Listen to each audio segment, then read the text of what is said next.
Assalamualaikum warahmatullahi wabarakatuh.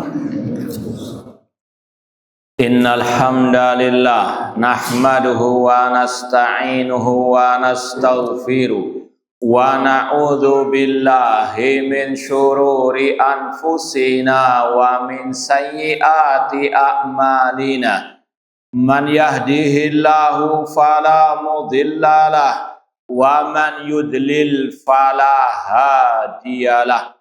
Asyhadu an la ilaha illallah wahdahu la syarikalah wa asyhadu anna Muhammadan abduhu wa rasuluh. Ya ayyuhalladzina amanu taqullaha haqqa tuqatih wa la tamutunna illa wa antum muslimun. Ya ayyuhan nasu taqu rabbakumul ladzi khalaqakum min nafsin wahidah wa khalaqa minha zawjaha wa batha minhuma rijalan katsiran wa nisaa'a wattaqullaha alladzi tasaaluna bihi wal arham innallaha kana 'alaikum raqibah. Ya ayyuhalladzina amanu taqullaha wa qulu qawlan sadida yuslih lakum a'malakum wa yaghfir lakum dhunubakum wa may yuti'illaha wa rasulahu faqad faza fawzan 'azima. Amma ba'd, fa inna asaqal hadits kitabullah wa khairal hadi hadi Muhammadin sallallahu alaihi wasallam wa syarrul umuri muhdatsatuha wa kullu muhdatsatin bid'ah wa kullu bid'atin dhalalah wa kullu dhalalatin finnar. Ma'asal muslimin ikhwani fillah wa akhwati, bapak-bapak, ibu-ibu, saudara-saudari rahimani wa rahimakumullah. Alhamdulillah, segala puji bagi Allah Subhanahu wa taala yang mempertemukan kita kembali dalam kajian tafsir juz Tabarak atau juz 29 oleh Fadilatul Syekh Al-Allamah Abdurrahman bin Nasir As-Sa'di rahimahullahu ta'ala. Semoga Allah Subhanahu wa ta'ala senantiasa menambahkan kepada kita ilmu yang bermanfaat dan al-amal as-saleh. Sekarang kita sampai pada ayat ke-27 sampai 28 dari surat Al-Ma'arij. Ya, meskipun sudah kita sampaikan sedikit tentang penjelasannya pada pertemuan yang lalu, kita ulang sedikit lagi. Kata Asy-Syaikh Abdurrahman As-Sa'di tentang firman Allah, walladzina hum min azabi rabbihim musyfiqun. Di antara ciri orang-orang yang beriman adalah mereka adalah orang-orang yang takut terhadap azab Rabb mereka. Ai khaifun wajirun, mereka takut terhadap azab Rabb mereka. Ini sudah kita sampaikan, orang yang beriman di antara ar-raja wal khauf, rasa harap dan rasa takut. Allah berfirman, wa'lamu annallaha syadidul iqab wa annallaha ghafurur rahim. Ya, dalam surat Al-Maidah Allah mengatakan, ketahuilah bahwa Allah syadidul iqab, sangat keras azabnya. Maka ini melahirkan rasa takut kepada azab Allah. Wa anallahu ghafur rahim, dan bahwasanya Allah Maha Pengampun lagi Maha Penyayang. Ini akan mendatangkan rasa ar-raja, berharap. Itu seperti dua sayap seekor burung. Burung tidak akan mungkin terbang dengan baik tanpa kedua sayapnya. Demikian pula manusia tanpa dua hal ini tidak akan baik hidupnya. Kalau takut terus akan ada rasa putus asa. Sedangkan Allah melarang dari berputus asa dari rahmatnya. Wala tayasu mir rahillah. Jangan kalian berputus asa dari rahmat Allah. Kalau berharap terus atau berlebihan berharap terus akan meremehkan dosa. Maka harus ada ar-raja wal khauf. Rasa harap, rasa takut. Dan itu yang sebetulnya juga tiap hari kita baca. Setiap salat kita membaca Ar-Rahmanir Rahim. Allah Maha Penyayang, Maha Pengasih, atau Maha Pengasih, Maha Penyayang. Itu kata para ulama ada makna ar-raja. Ya, setiap kita membaca Ar-Rahmanir Rahim, tumbuhkan rasa berharap, mengharap rahmat Allah Subhanahu wa Ta'ala. Bagaimanapun dosa manusia, Allah Ghafuru Ar-Rahim. Tapi ayat selanjutnya, Maliki Yaumiddin. Allah penguasa hari kiamat. Harus ada rasa al-khawf. Ya, sekali lagi, ini kata para ulama, ketika kita membaca Al-Fatihah, kita jiwai dua hal tersebut. Ar-Rahmanir Rahim, Ar-Raja, mengharapkan rahmat Allah, Malik Yaumiddin, ini mendatangkan rasa takut akan azab Allah, terutama di hari kiamat. Kemudian kata beliau, fayatrukuna lidzalik kullama yuqarribuhum min adzabillah. Maka ketika ada rasa takut dalam diri seorang hamba, maka mereka meninggalkan segala hal yang bisa mendatangkan azab Allah, kemurkaan Allah. Inna azab rabbihim ghairu ma'mun. Sesungguhnya azab Rabb mereka itu wajib untuk ditakuti. Tidak boleh merasa aman dari azab Allah. Kata Syekh, huwal azab alladhi yukhsha wa yuhdhar. Itulah azab yang wajib ditakuti dan diwaspadai.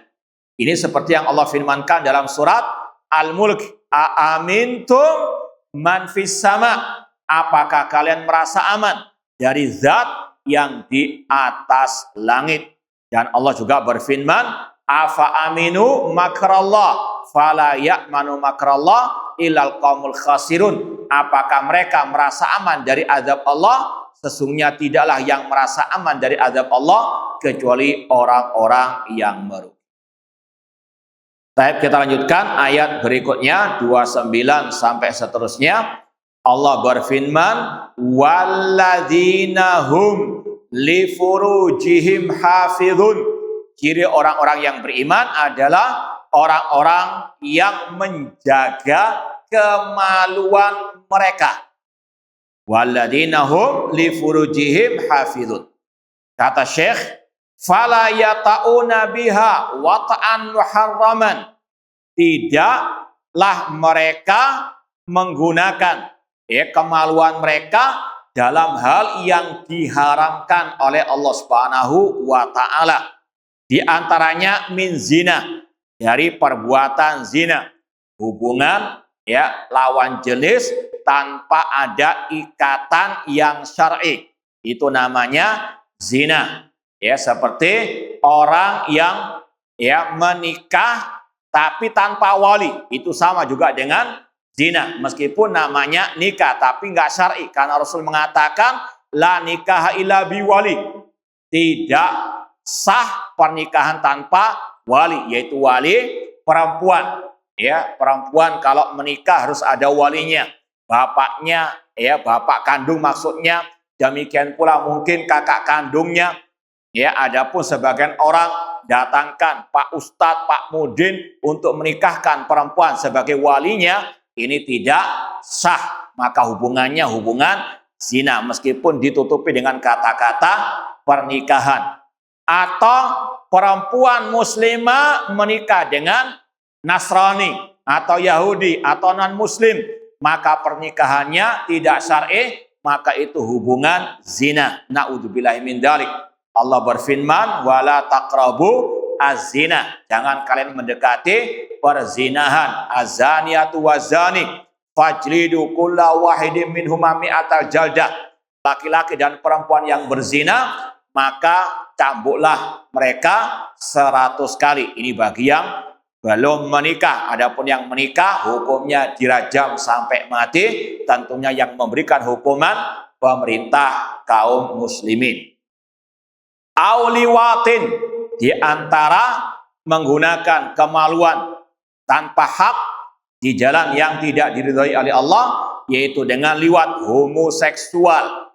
Hubungan sesama jenis, laki-laki sama laki-laki, perempuan dengan perempuan atau lesbian, ini termasuk perbuatan yang diharamkan dalam Islam, termasuk dosa besar dan hukumannya kata Rasul SAW, faida wajatumu faktulu al-fa'ila wal maf'ul. Kalau kalian wahai pemerintah kaum muslimin mendapatkan orang yang berhubungan tadi homoseksual atau lesbian, maka bunuhlah dua-duanya, al-fa'il wal maf'ul, subjek dan objeknya. Bahkan sebagian ulama ada yang berpendapat hukumannya bukan dihukum mati dengan pedang, bahkan dijatuhkan dari bangunan yang tinggi. Artinya ini perbuatan yang sangat luar biasa, tercela dan menjijikkan. Bahkan azabnya yang pernah Allah turunkan kepada kaum Nabi Lut alaihissalam, Allah angkat tanah negeri mereka, kemudian Allah balikkan dan Allah hujani mereka dengan batu. Ini perbuatan homoseksual atau LGBT, ini adalah perbuatan-perbuatan yang sangat dicelah dalam al-Islam. Awata'in fi duburin aw haidin wa nahwi dzalik. Di antara menjaga kemaluan ini bahkan kepada pasangan yang syar'i juga harus dijaga, yaitu tidak boleh berhubungan di duburnya atau pada waktu mereka sedang haid. Dalam hadis yang sahih Rasul mengatakan, man ata haidhan au imra'atan fi duburiha au ata kahinan fasaddaqahu bima yaqul faqad kafara bima unzila ala Muhammad. Barang siapa mendatangi, artinya berhubungan badan dengan wanita atau istrinya yang sedang haid atau dari duburnya, atau dia mendatangi dukun dan membenarkan ucapannya, maka dia telah mengkufuri Al-Quran yang telah dibawa oleh Nabi Muhammad SAW. Bahkan dalam hadis yang lain, mal'unun man ata imra'atahu fi duburiha. Dalam riwayat yang lain Rasul mengatakan, terlaknat orang yang mendatangi istrinya di duburnya atau dari duburnya. Ini termasuk yang tidak menjaga kemaluannya. Na'udzubillahi min dzalik. Atau haidin. Allah berfirman dalam surat Al-Baqarah ayat 222, yas'alunaka 'anil mahid qul huwa adzan fa'tazilun nisaa fil mahid. Allah mengatakan mereka orang-orang itu bertanya kepada Nabi Muhammad tentang haid, maka katakanlah haid itu adalah kotoran, maka jangan mendekati perempuan atau istri kalian dalam keadaan mereka sedang haid. Wala taqrabuhunna hatta yathur. Jangan mendekati mereka sampai mereka suci dari haidnya. Sekali lagi, hubungan yang terlarang bukan hanya tadi dengan selain yang terikat pernikahan yang syar'i, bahkan ketika ada pernikahan yang syar'i pun ada rambu-rambunya yang tidak boleh dilanggar. Wa nahwi dzalik, dan selainnya. Wa yahfadunaha aidan minan nadhar ilaiha, dan juga di antara makna walladzina hum li furujim hafizun, menjaga kemaluan mereka dari dilihat oleh orang lain. Mohon maaf, terutama terkadang ada sebagian tempat mereka mandi bareng, naudzubillah min dzalik. Meskipun sesama jenis, ini juga haram. Termasuk yang tidak menjaga kemaluan mereka, yang mereka tampakkan bukan kepada yang berhak untuk melihatnya. Demikian pula selayaknya mungkin di pondok pesantren yang mereka terkadang naudzubillah min dzalik tidak disampaikan hal ini berbahaya. Makanya banyak terjadi kasus pencabulan dan seterusnya. Maka ditanamkan kepada para santri atau siapapun yang mereka hidup di asrama, bahwasanya meskipun sesama jenis haram untuk melihat kemaluan yang lain. Bahkan wa massaha, kata Syekh, dan juga termasuk menjaga kemaluan jangan sampai dipegang mimman la yajuzu lau dzalik, dari orang-orang yang tidak boleh untuk memegangnya.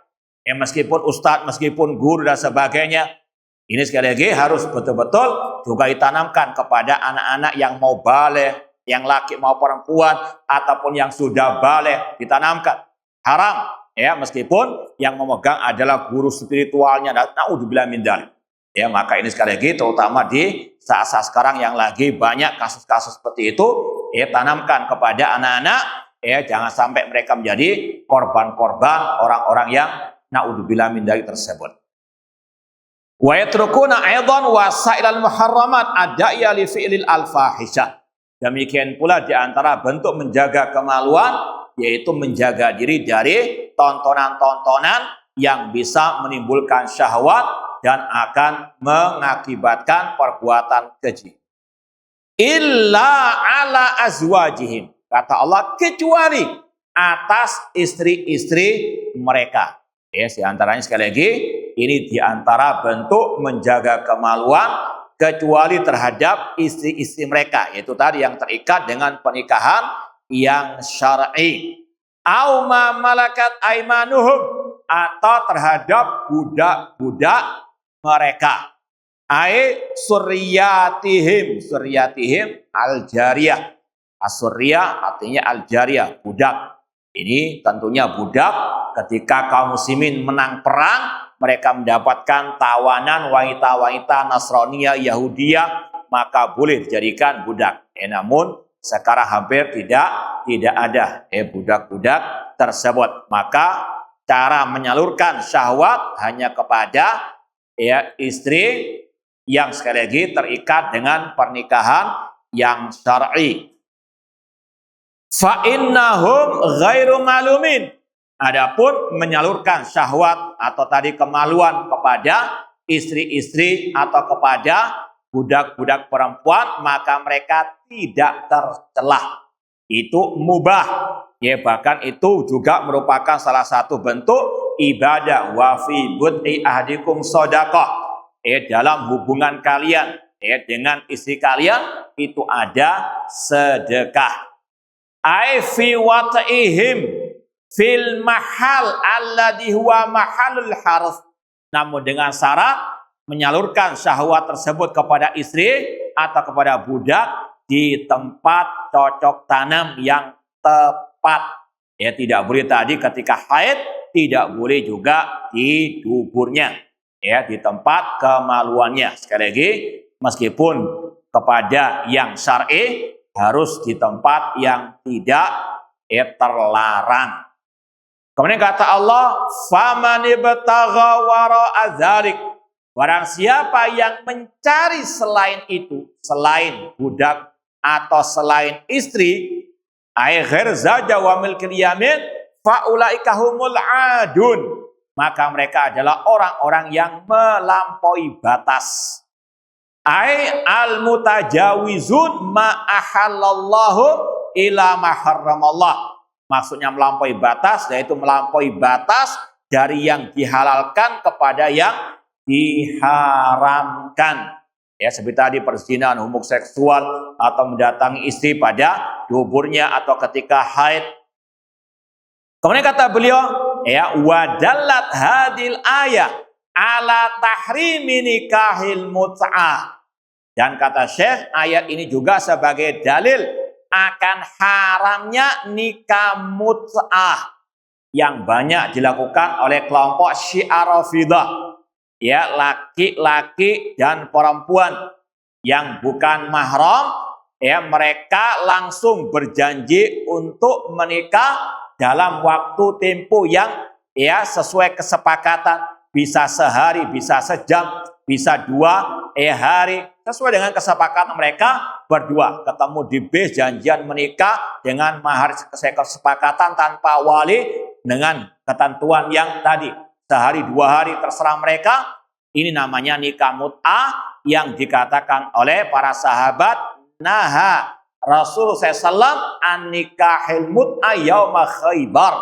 Rasul melarang, mengharamkan nikah mut'ah ketika perang Khaybar, tahun ke-7 Hijriah. Intinya sekali lagi, ini salah satu penyimpangan kelompok Syiah Rafidah ya ditambah dengan kekufuran, kesesatan mereka yang lain. Intinya termasuk bentuk melampaui batas adalah nikah mut'ah. Itu bukan nikah yang syar'i, itu nikah yang diharamkan oleh Ar-Rasul sallallahu alaihi wasallam.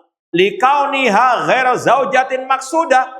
Karena itu bukan termasuk kategori illa ala azwajihim.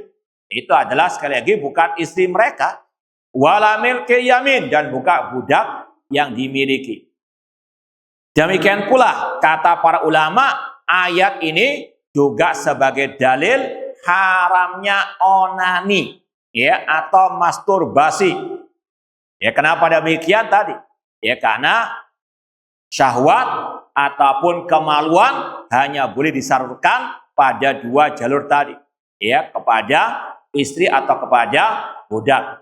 Ya, seorang misalnya anak muda jomblo, ya, melakukan onani meskipun dalam rangka menghindari perzinahan misalnya, maka tetap itu masuk dalam kategori faulaika humul adun. Mereka termasuk yang melampaui batas, ya, faulaika humul adun. Ya, kalau ada pun yang berdalil boleh, ya, maka Rasul mengatakan ya ma'syaras sabab man istata'a minkumul ba'a falyatazawwad. Wahai para pemuda, barang siapa di antara kalian yang sudah sanggup menikah, maka segeralah menikah. Ya, fa ilam yastati fa'alai bisaum. Kalau nggak mampu menikah, maka puasa, bukan malah apa? Jadi lagi, sabda Rasulullah SAW sebagai bantahan kepada yang membolehkan, dengan alasan karena belum sanggup menikah. Ya, kalau belum sanggup menikah, perbanyak puasa kalau takut jatuh ke dalam perzinahan. Baik, itu ciri orang-orang yang beriman, menjaga kemaluan mereka kecuali terhadap istri-istri mereka dan budak-budak mereka. Ayat berikutnya, walladzina hum li amanatihim wa ahdihim ra'un, dan orang-orang yang menjaga amanat dan perjanjian mereka. Jadi orang yang beriman, amanah, dan menepati janji mereka. Ai mura'una laha hafidhuna mujtahidun ala adaiha wal wafa'i biha. Mereka, sekali lagi, ciri orang yang beriman, menjaga, memperhatikan, dan menunaikan semua amanah yang mereka pikul, dan juga memenuhi janji-janji mereka. Kata Syekh, wa hadza syamilun li jam'il amanat allati bainal abdi wa baina rabbih. Amanah di sini ada dua kategori, amanah antara hamba dengan Allah Subhanahu wa taala. Di antaranya melaksanakan ibadah hanya kepada Allah. Ini adalah amanah yang paling utama untuk ditunaikan, yaitu amanah at-tauhid dan meninggalkan segala bentuk kesyirikan. Kata kalif asiriyah allati la yattali 'alaiha illallah. Di antara amanah tersebut adalah kewajiban-kewajiban yang tersembunyi yang tidak ada yang tahu kecuali Allah Subhanahu wa taala. Ada sebagian ulama yang membagi kewajiban ada dua macam yang dinamakan, yang pertama asyair, syiar-syiar, yaitu ibadah-ibadah yang nampak di hadapan manusia. Seperti kita sholat berjamaah atau orang-orang ibadah haji. Itu namanya asyair yang nampak jelas di hadapan orang lain. Ada pula yang dinamakan al-amanah. Ini kalau ada, sekali lagi ulama membagi kewajiban ada dua, asyair wal amanah. Kalau amanah itu bersifat rahasia. Di antaranya masalah niat. Innamal a'malu binniyat. Contoh sekarang ini kita bermajelis ilmu. Duduknya kita itu namanya asyair. Kita mensyiarkan Islam dengan thalabul ilmi, bermajelis, semua orang bisa melihat. Tapi ada yang namanya amanah, yaitu urusan niat. Untuk apa kita thalabul ilmi? Hanya Allah yang tahu. Itu bedanya kata-kata as-sya'air dengan al-amanah. Dua-duanya kewajiban menuntut ilmu dan kewajiban ikhlas. Cuma dari segi penamaan tadi. Makanya Syekh mengatakan di sini ada yang namanya at-takalif asirriyah. Itu bagian daripada amanah yang hanya Allah yang tahu. Semoga Allah menjadikan niat kita ikhlas karenanya. Kemudian wal amanat allati bainal abdi wa bainal khalq. Demikian pula ada amanah yang wajib ditunaikan oleh seorang hamba terhadap hamba Allah yang lain. Ini kalau kita bisa katakan juga berkaitan dengan masalah akhlak adab. Akhlak ada dua. Akhlak hamba kepada sang Khalik, dengan membenarkan semua kabar beritanya, melaksanakan syariat hukum-hukumnya, dan ridho sabar terhadap takdirnya. Ini akhlak hamba dengan Al-Khalik. Akhlak hamba dengan hamba yang lain, yaitu mencurahkan kebaikan kepada yang lain, tidak mendolimi orang lain, dan berseri-seri ketika bertemu dengan saudaranya. Itu akhlak hamba dengan hamba. Demikian pada di sini, amanah ada dua. Amanah antara hamba dengan Al-Khalik. Demikian pula amanah antara hamba dengan hamba yang lain. Seperti apa? Fil amwal, dalam masalah harta. Contoh masalah utang piutang.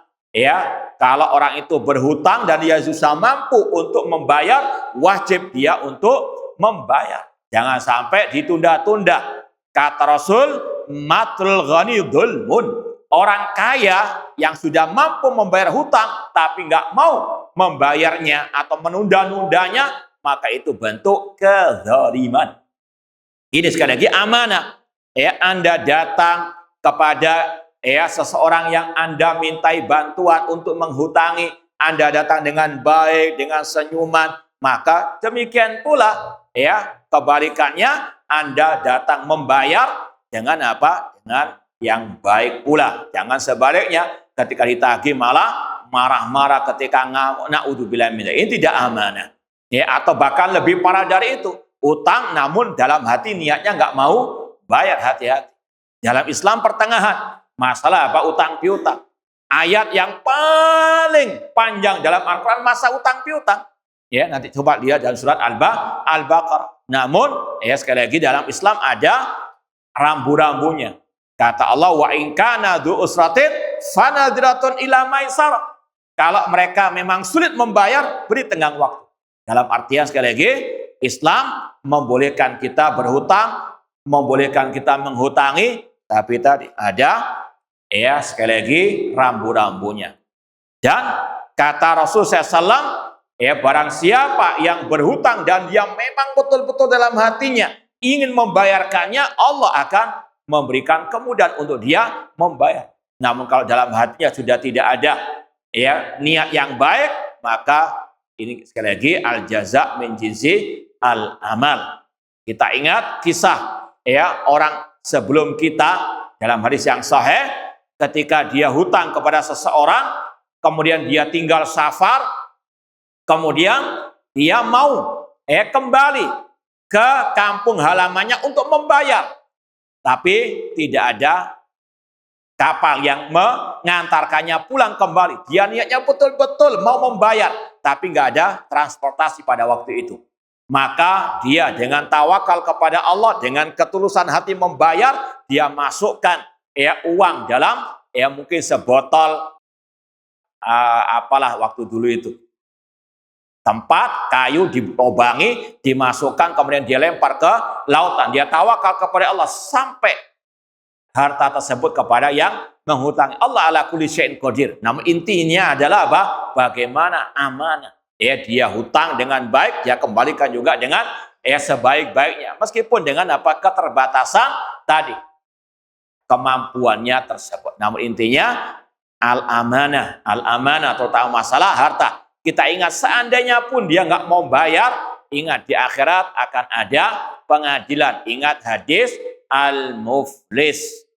harta kita nggak bermanfaat di hari kiamat, maka nanti apa yang kita lakukan dari kebaikan, pahalanya akan dikasihkan kepada yang kita ambil hartanya tersebut. Demikian pula wal asrar. Di antara amanah yang wajib ditunaikan menjaga rahasia privasi. Jangan sampai naudzubillah min dzalik ngobrol yang di majelis yang terbatas istilahnya, kemudian direkam secara sembunyi-sembunyi. Ini namanya tidak amanah. Di dalam majelis yang khusus kemudian disebarkan di luar tanpa ada sekali lagi izin dari orang-orang di forum tersebut. Maka ini termasuk tidak amanah. Hati-hati sekali lagi, amanah bukan hanya uang namun juga masalah urusan privasi. Atau sebagian orang mungkin kadang saling curhat dengan kata-kata tolong jangan disampaikan kepada yang lain. Besoknya sudah nyebar kepada atau di medsos, naudzubillahi min dzalik. Ini orang-orang yang tidak amanah. Ini bukan ciri orang-orang yang beriman yang sebenarnya. Demikian pula masalah perjanjian tadi mencakup perjanjian antara hamba dengan Allah Subhanahu wa taala. Itu tadi antaranya perjanjian tentang at-tauhid. Seorang hamba telah berjanji untuk mengesahkan Allah dalam al-ibadah. Seperti nanti akan ditekankan masalah asy-syahadah. Demikian pula al-ahdul ladzi ahadal khalqu alaih. Demikian pula perjanjian antara hamba dengan hamba. Rasul mengatakan al-muslimun ala syurutihim. Kaum muslimin sesuai dengan syarat perjanjian mereka. Mungkin kontrak kerja, kerjanya mulai jam 7 sampai misalnya jam 1 siang. Dia sudah tanda tangan. Itu adalah janji dia yang wajib untuk didapati. Jangan ditinggal mungkin nongkrong di warung dan sebagainya tanpa sekali lagi memenuhi perjanjian tersebut atau apapun lah perjanjian tersebut, selama itu tidak melanggar syariat Allah, wajib ditunaikan. Jangan sampai seperti orang-orang al-munafiqun idza haddatsa kadzab, jika berkata berdusta, wa yatumina khan, apabila berjanji dia tidak mau memenuhi janjinya, jika diberikan amanah khan, dia berkhianat. Naudzubillah min dzalik. Itu sifat orang-orang al-munafiqun. Fa'inal ahda yus'al anhul abad. Karena perjanjian akan ada pertanggungjawaban di hari kiamat kelak. Hal qama bihi wa wafahu amrafadahu wa khanahu falam yakum bihi. Lagi karena semuanya akan ada pertanggungjawaban di hari kiamat kelak.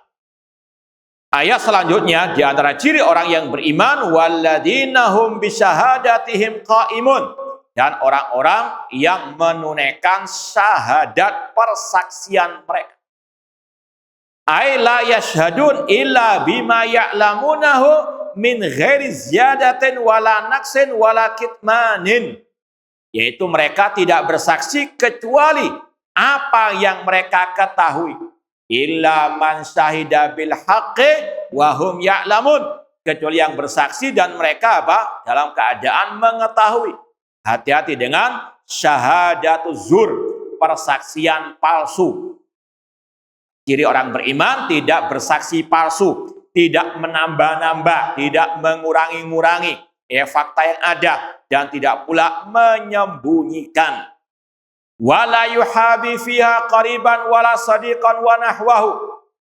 Tidak pula istilahnya menutup-nutupi persaksiannya meskipun terhadap karib kerabatnya atau temannya. Kalau temannya betul-betul dia tahu itu salah, tidak peduli itu teman. Kalau dia diminta persaksian, mana yang salah, mana yang benar, dia bersaksi sesuai dengan fakta yang ada. Bukan karena satu alma mater, bukan karena satu organisasi, karena satu kabilah dibela mati-matian meskipun dia tahu temannya yang salah. Ini bukan termasuk walladzina hum bisyahadatihim qaimun wa yakunul qasdu biqamatiha wajhallah, dan dia menjadi saksi dan bersaksi sesuai dengan fakta yang ada, itu hanya mengharapkan wajah Allah, ikhlas lillahi ta'ala. Qala ta'ala, Allah berfirman, wa aqimus syahadata lillah, dan dirikanlah, tegakkanlah persaksian lillah, karena Allah. Katakan yang hak itu hak, yang batil itu batil. Katakan yang hak itu hak meskipun itu di pihak lawan, dan katakan yang batil itu batil meskipun di pihak kawan. Itu namanya persaksian. Sekali lagi, wa aqimus syahadata lillah. Allah juga berfirman, ya ayyuhalladzina amanu kunu qawwamina bil qisti syuhada'a lillah. Wahai orang-orang yang beriman, jadilah kalian penegak keadilan sebagai saksi-saksi bagi Allah, lillah, untuk Allah. Walau ala anfusikum, meskipun terhadap diri kalian sendiri. Awil walidain, atau terhadap kedua orang tua kalian, wal aqrabin, terhadap karib kerabat kalian. Meskipun saudara kandung sendiri, kalau memang dia salah, katakan salah. Ya, jangan dibela mati-matian. Ya, atau misalnya ya ada kebenaran di pihak lawan, katakan yang benar si fulan. Jangan apa ditutup-tutupi. Ini namanya wa aqimus syahadata lillah. Ciri orang yang beriman yang menjaga persaksian mereka. Ayat selanjutnya, walladzina hum ala salatihim yuhafizun, dan orang-orang yang menjaga salat mereka. Allah ulangi 2 kali menunjukkan pentingnya menjaga as-shalah bil mudawamati 'alaiha ala akmalil wujuh. Ya, melaksanakan ibadah salat terutama yang 5 waktu tersebut ya sebaik-baiknya, ikhlas lillahi ta'ala, mengikuti sunnah Rasul, sallu kama ra'aitumuni usolli. Demikian pula sudah kita sampaikan, menjaga rukun-rukun salat, syarat-syarat salat, waktu-waktunya. Ya, demikian pula melaksanakan yang disunnah-sunnahkan oleh Rasul sallallahu alaihi wasallam. Ulaika ay al-mausufuna bitilka sifat fi jannatin mukramun. Orang-orang yang tadi tersifati dengan sifat-sifat yang Allah sebutkan tersebut adalah orang-orang yang dimuliakan oleh Allah di surga kelak. Semoga Allah Subhanahu wa taala menjadikan kita termasuk orang-orang tersebut. Ai qad ausalallahu lahum minal karamah wan naimil muqim ma tastahi al anfus wa taladul ayun wa hum fiha khalidun. Mereka lah orang-orang yang Allah akan berikan kepada mereka kemuliaan, kenikmatan yang kekal abadi, yang akan menyenangkan jiwa mereka dan akan menjadi penyejuk mata mereka, dan mereka kekal di dalamnya. Sebagaimana sabda Rasul, a'datul ibadi mala ainun ra'at wala udhun sami'at wala khatara ala qalbil bashar. Aku, kata Allah, telah menyiapkan bagi hamba-hambaku yang beriman bertakwa surga yang belum pernah dilihat oleh mata mereka, belum pernah didengar oleh telinga mereka, dan belum pernah terlintas dalam benak mereka. Maka falyatanafasil mutanafisun. Itu utama di hari-hari seperti ini seorang muslim muslimah selayaknya untuk berlomba-lomba dalam kebaikan, menjaga yang wajib. Di antaranya sholat 5 waktu, birrul walidain, demikian pula melaksanakan, memperbanyak yang disunah-sunahkan oleh Rasul SAW, karena Rasul bersabda, ma min ayyamin al amalu salih fihinna ahabbu minallah min hadil ayyamil asyar. Tidak ada amal yang lebih Allah cintai ya dibandingkan amal-amal ibadah di 10 hari awal bulan Dzulhijjah. Ya, semoga Allah senantiasa memberikan taufik hidayah kepada kita untuk senantiasa kita beramal soleh. Dan insya Allah kita lanjutkan 2 minggu yang akan datang. Kurang lebihnya mohon maaf. Wa jazakumullahu khairan. Aku qouli hada wa akhiru da'wana anil hamdulillahi rabbil alamin. Wassalamualaikum warahmatullahi wabarakatuh.